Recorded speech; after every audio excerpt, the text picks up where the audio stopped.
Hello everyone, आज हम share करने वाले हैं इस स्टाइलिश शॉर्ट कुर्ती की कटिंग एंड स्टिचिंग। तो हम आपको बहुत सिंपल तरीके से बताएंगे स्टेप बाय स्टेप, तो वीडियो को स्किप बिल्कुल भी मत करना। इस कुर्ती को बनाने के लिए यहाँ पर हमने 1.5 मीटर कॉटन फैब्रिक लिया है।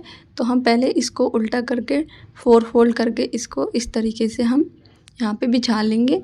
और इस तरीके से जो कुर्ती की लेंथ हम रखेंगे यहाँ पर हम रखेंगे 28 इंच। और इसमें 2 इंच हम कपड़े का मार्जिन लेंगे। तो इस तरीके से निशान लगाने के बाद इसके सामने भी इसी तरीके से निशान लगाने हैं और निशानों को इस तरीके से मिला लेंगे। और यहाँ से हम अपनी कुर्ती का जो फैब्रिक है वो कट करके इस तरीके से निकाल लेंगे और जो बचा हुआ फैब्रिक इसको हटा देंगे। अब इसकी जो विड्थ रखी है हमने इस तरीके से फैब्रिक की, वो यहाँ पर 12 इंच रखी है। अब हम यहाँ से ऊपर वाली साइड से शोल्डर का मार्क करना है। तो यहाँ पर हम इसका जो शोल्डर रख रहे हैं वो यहाँ पर 7 इंच रखेंगे। 7 इंच पे ड्रॉ करने के बाद अब इसकी जो निक की चौड़ाई रख रहे हैं यहाँ पर 3.5 इंच इस तरीके से। अब यहाँ से शोल्डर वाले साइड से हम 1/2 इंच निशान को ड्रॉ करना है और यहाँ से इस तरीके से तिरछा इंची टेप से निशान लगाना है इस तरीके से, ठीक है। निशान लगाने के बाद जहाँ पे हमने 1/2 इंच पर जो रखा था वहीं से इंची टेप को रख के और नीचे की साइड में हम 7 इंच पर एक निशान और ड्रॉ करना है और इस तरीके से हम मिला देंगे दोनों को, ठीक है। ये हमारा आर्म होल का निशान रहेगा। अब यहाँ से हम 1.5 इंच की दूरी पे से इस तरीके से इसकी गुलाई लेंगे इस तरीके से। गुलाई लेने के बाद अब हम 1/2 इंच अंदर की तरफ को एक गुलाई और लेनी है। ये हमारी फ्रंट पार्ट की रहेगी, ये वाली, ठीक है। ये फ्रंट पार्ट की हमारी। अब हम यहाँ से इंची टेप को रखना है और यहाँ पर 7 इंच पर एक निशान को ड्रॉ करेंगे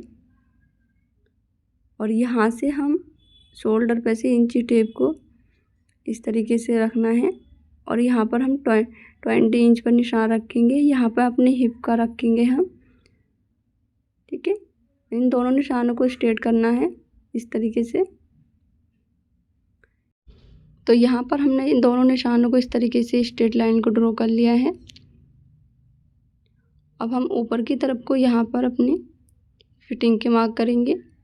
तो यहाँ पर मैंने चेस्ट रखी है अपनी 9 इंच और यहाँ पर वेस्ट रखी है कमर की फिटिंग 8 इंच 5 पॉइंट और यहाँ पर नीचे साइड में हमने हिप का रखा है 9 इंच 5 पॉइंट।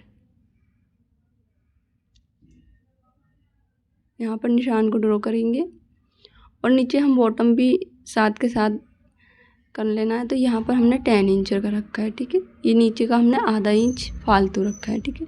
अब इन निशानों को हम अच्छे से इस तरीके से मिला लेंगे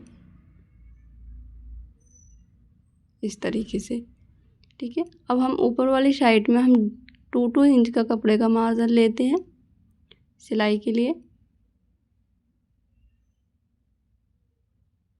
इस तरीके से, ठीक है।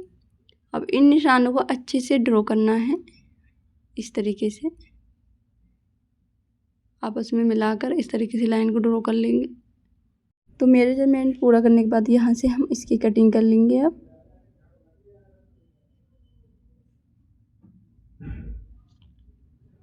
अब यहाँ पर एक कट लगाएंगे हिप के लिए और यहाँ पर एक कट लगाएंगे हम ऊपर फिटिंग के लिए यहाँ पर इस तरीके से। अब यहाँ से इस तरीके से एक पार्ट को हटाना है या बैक वाले पार्ट को निकाल के और फ्रंट वाले पार्ट को वापस इसी तरीके से रख लेंगे हम। अब यहाँ पर हम आर्म होल की गुलाई लेंगे 1/2 इंच अंदर की तरफ इस तरीके से। अब हम निक की कटिंग नहीं करेंगे। निक की कटिंग हम इस तरीके से पेस्टिंग पेपर पर करेंगे क्योंकि इसमें वी शेप नेक बनाना है हमको। तो यहाँ पर हम 3.5 इंच पर एक निशान को ड्रॉ करेंगे और यहाँ पर हम एक 4 इंच पर निशान को ड्रॉ करना है। इस तरीके से एक बॉक्स बनाएंगे और यहाँ पर गुलाई को इस तरीके से लेना है इस तरीके से, ठीक है। अब यहाँ से किनारे पे से हम 1/2 इंच पर एक निशान को ड्रॉ करना है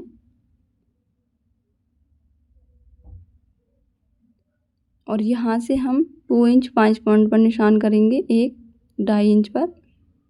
अब इस तरीके से हम इंची टेप को तिरछा रखेंगे और लाइन को ड्रॉ कर देंगे इस तरीके से।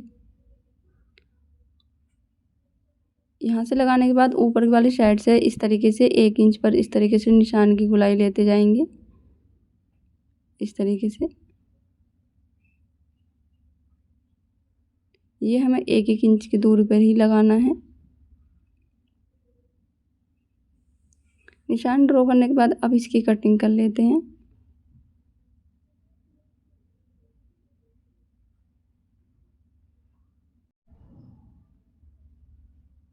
कटिंग करने के बाद कुछ इस तरीके से ये नज़र आएगा कटने के बाद, ठीक है। अब इस पेस्टिंग पेपर को हटा के इस फैब्रिक के ऊपर इस तरीके से रखना है हमको, अच्छे से सेट करके रख लेंगे और यहाँ पर हम प्रेस से अच्छे से इसको चिपका लेंगे पेस्टिंग पेपर को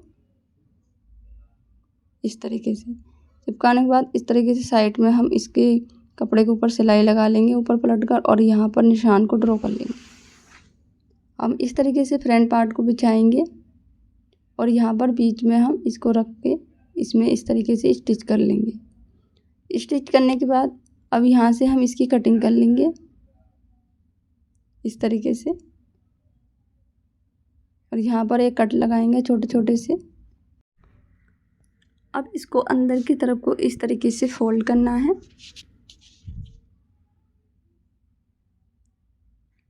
इस तरीके से और किनारे को अच्छे से निकाल के इसको सेट कर लेंगे और यहाँ पर एक सिलाई को ऐड करेंगे, ठीक है। तो इस तरीके से हमने फ्रंट पार्ट का निक बना लिया है। अब यहाँ पर हम बैक पार्ट का निक बनाएंगे। तो पहले इसको इस तरीके से उल्टा रखना है क्योंकि फ्रंट पार्ट पर निशान अच्छे से दिखाई नहीं देगा, ठीक है। तो यहाँ पर बैक निक की चौड़ाई रखेंगे हम 3.5 इंच और इसकी जो लेंथ रखेंगे वो रखेंगे 3 इंच, ठीक है, 3 इंच, ठीक है। तो इस तरीके से हम दोनों निशानों को गोल करके इस तरीके से निशान को ड्रॉ करना है और इसकी हम कटिंग कर लेंगे। कटिंग करने के बाद अब हम इसको सीधा करके इस तरीके से रख लेंगे। अब हम इसके ऊपर गले की पट्टी को इस तरीके से रख के और यहाँ पर स्टिच लगा के इसको अंदर की तरफ को उल्टा करके सिलाई लगा लेंगे इस तरीके से, ठीक है। सिलाई लगाने के बाद इसको पूरा अच्छे से हमने कंप्लीट कर लिया है। अब हम इसके ऊपर जो फ्रंट वाला पार्ट है यहाँ पर इस तरीके से अच्छे से सेट करके इसके ऊपर बिछाएंगे। अब यहाँ पर हम दोनों शोल्डर को इस तरीके से जॉइन करना है पहले। इसके बाद हम दोनों तरफ से फिटिंग लगाएंगे। तो पहले फिटिंग लगाने से पहले यहाँ पर हम पहले अच्छे से लाइन को ड्रॉ कर लेंगे। लाइन को ड्रॉ करने के बाद यहाँ से हमने सिलाई को इस तरीके से स्टिच कर लिया है। अब यहाँ पर नीचे बॉटम की तरफ इस तरीके से जो पट्टी है हम इसको अंदर की तरफ को रख के इस तरीके से फोल्ड करना है और इस पर हम सिलाई लगाएंगे, ठीक है, नीचे और ये वाला भी, ठीक है। दोनों दामन पे अच्छे से सिलाई लगाकर हमने इस तरीके से स्टिच कर लिया है। अब यहाँ पर सामने भी जो हिप के हमारे जो हैं इस तरीके से चाक, इन पे भी इस तरीके से सिलाई लगाकर इनको कंप्लीट करना है। इस तरीके से डबल फोल्ड करके रख लेंगे पहले और यहाँ पर इस तरीके से स्टिच करेंगे। इधर से भी इसी तरीके से करना है, सेम जैसे हम नॉर्मली अपने सूट के दामन फोल्ड करते हैं वैसे ही। तो इस तरीके से हमने सिलकर इसको अच्छे से रेडी कर लिया है पूरा। अब इसको हम सीधा करके इसको बिछाएंगे इस तरीके से। अब यहाँ पर हम इस तरीके से हमारा पूरा दामन अच्छे से फिनिशिंग के साथ सिला है। अब यहाँ पर अपनी स्लिप्स को जॉइंट करेंगे। तो स्लिप्स मैंने पहले ही सिलकर रेडी करके रख रखी थी। अब यहाँ पर इसको बिछाएंगे और यहाँ पर इस तरीके से जॉइंट कर लेंगे इस तरीके से दोनों तरफ से, ठीक है। तो इस तरीके से हमने स्लिप्स लगाकर जॉइंट कर लिया है और ये इस तरीके से इसका जो फाइनल लुक है वो ये है। तो आपको ये वीडियो कैसी लगी कमेंट में ज़रूर बताना और प्यारे प्यारे हाथों से एक प्यारा सा कमेंट भी करना। और जो भी चीज़ आपके समझ में नहीं आई हो तो मुझे कमेंट करके पूछ सकते हो। और इस ट्राउज़र की कटिंग एंड स्टिचिंग देखना चाहते हो आप मेरे चैनल पर जाकर देख सकते हो। इसका लिंक मैं डिस्क्रिप्शन में भी दे दूँगी, ठीक है। इसमें पॉकेट लगाना भी मैंने बताया है। तो आपने अभी अभी हमारे चैनल को सब्सक्राइब नहीं किया है तो प्लीज़ हमारे चैनल को सब्सक्राइब करके ज़रूर जाना और बेल आइकन को ज़रूर प्रेस करना ताकि मैं अगली वीडियो बनाऊं तो आपके पास पहुंचे, ठीक है। तो thank you so much for watching. Bye bye, मिलते हैं नेक्स्ट वीडियो में।